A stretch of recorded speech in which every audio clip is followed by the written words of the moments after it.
Hello hi नमस्ते everyone, कैसे हो सभी के सभी। मेरा नाम है आदित्य और मैं हूं आप लोगों का केमिस्ट्री मेंटर। तो आज के हम लोग इस लेक्चर में देखने जा रहे हैं एसिड, बेसिस एंड सैल्ट्स।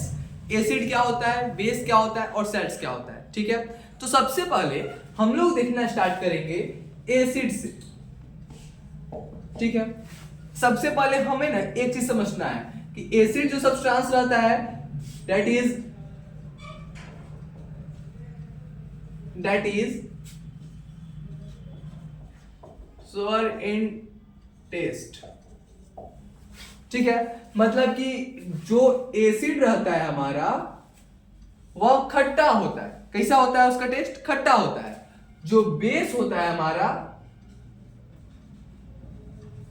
जो बेस होते हैं हमारे वह होते हैं बीटर। जो बेस्ट होते हैं हमारे उनका स्वाद होता है बीटर, मतलब कड़वा। अब एक डिफरेंस आपको क्लियर हो गया कि एसिड क्या है, बेस क्या है। एसिड क्या है, बेस क्या है। एसिड क्या था? खट्टा था। और बेस क्या है? बीटर है, मतलब कि खट्टा कड़वा, खट्टा कड़वा, खट्टा कड़वा। Differentiate between acid and bases clear है। अब क्या कह रहा है कि जो सब्सटेंस आपका एसिड है ना, जो एसिड है वह ब्लू लिथमस पेपर को लाल कर देगा। अब आपके दिमाग में एक क्वेश्चन आया होगा, देखिए सबसे पहले तो ये लिथमस क्या होता है। लिथमस क्या होता है? देखिए लिथमस कहने का मतलब है कि हम लोग किसी भी एक पेपर है, होता है लिथमस पेपर, ठीक है, उसको हम लोग लेते हैं इंडिकेट करने के लिए कि वह क्या चीज है, एसिड है या बेस है। ठीक है, और ब्लू कलर के लिथमस पेपर को लेते हैं और उस ब्लू कलर के लिथमस पेपर पे जब हम एसिड डालेंगे तो वह लिथमस पेपर रेड कलर का हो जाता है। किस कलर का हो जाएगा? रेड कलर का हो जाएगा। तो एक बात बताइएगा, हम जब एसिड डाले तो वह रेड कलर का हो जाना चाहिए, तो हमको पहले से अभी पता था कि वह एसिड है, लेकिन हमको इतना चीज तो पता चल गया कि किसी भी ब्लू लिथमस पेपर पे एसिड डाल, जैसे डलाया तैसे वह रेड कलर का हो जाएगा। ठीक है, तो अगर मान लीजिए हम नॉर्मल लिथमस पेपर लेकर के जा रहे हैं ब्लू कलर का और उस पे ना कुछ सब्सटेंस गिर गया, फिर देखिए क्या उसमें एब्जॉर्ब देखने के लिए मिला, क्या ऑब्जर्व करने के लिए मिला, क्या कि वह जो लिथमस पेपर था वह हो गया लाल कलर का। क्लियर है?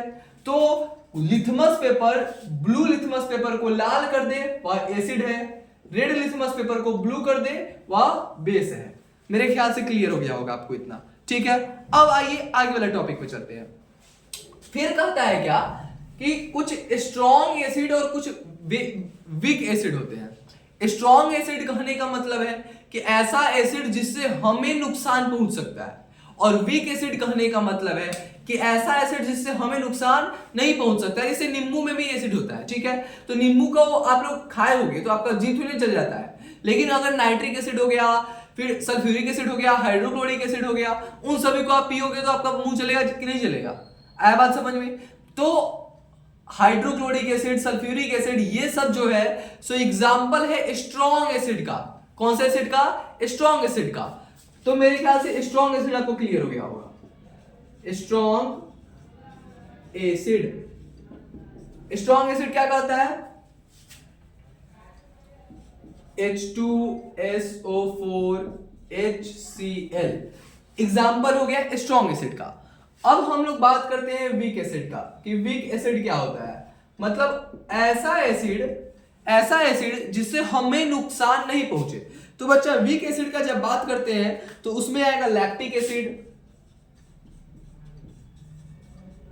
Oxalic acid.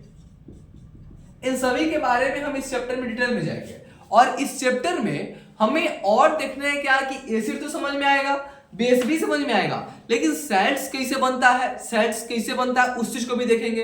फिर हम लोग मेटल को एसिड के साथ रिएक्ट करवा कर देखेंगे कि क्या चीज फॉर्म हो रहा है। ठीक है, मतलब सैल्ट्स को कैसे बनाते हैं, इन सभी प्रोसेस को हम इस चैप्टर में आगे करने जा रहे हैं। तो मेरे ख्याल से स्ट्रॉन्ग एसिड और वीक एसिड आप लोगों को क्लियर हो गया होगा।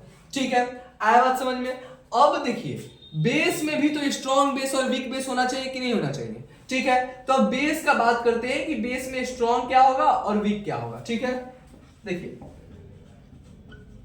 स्ट्रॉन्ग बेस का जब बात करते हैं स्ट्रॉन्ग बेस में आ जाएगा NaOH के साथ साथ KOH। ये सब एग्जांपल हो गया स्ट्रॉन्ग बेस का।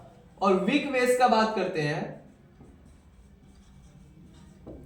तो वीक बेस में बच्चा आ जाएगा आपके NH4OH। ठीक है, ये आपका एग्जांपल हो गया वीक बेस का। तो मेरे ख्याल से स्ट्रॉन्ग एसिड वीक एसिड के बीच का डिफरेंस क्लियर हो गया होगा। स्ट्रॉन्ग एसिड का कोई अगर बोलेगा एग्जांपल तो आप क्या बोलेंगे H2SO4 HCl। फिर वीक में लैक्टिक एसिड ऑक्सैलिक एसिड। फिर स्ट्रॉन्ग बेस में NaOH KOH, वीक बेस में NH4OH। आया बात समझ में? इतना क्लियर हुआ। अब हम लोग नेक्स्ट लेक्चर में देखेंगे, इसी चैप्टर को आगे बढ़ाएंगे कि नेक्स्ट टॉपिक क्या होने वाला है। ठीक है, तो थोड़ा सब्र कीजिए। चलिए, थैंक यू। अगर अच्छा लगा हो लेक्चर तो अपने दोस्तों के पास शेयर कर दीजिए और वीडियो में कमेंट कीजिएगा। ये एक ऐसा चैनल है जहां पर आपको फिजिक्स केमिस्ट्री बायोलॉजी तीनों का सॉल्यूशन विद एक्सप्लेनेशन हर एक चीज आपको देखने के लिए मिलेगा। और नेक्स्ट वीडियो से हो सके तो मैं कुछ इंपॉर्टेंट क्वेश्चन भी करवाऊंगा जो बोर्ड लेवल का होगा, मतलब बोर्ड में आएगा। चलिए, थैंक यू।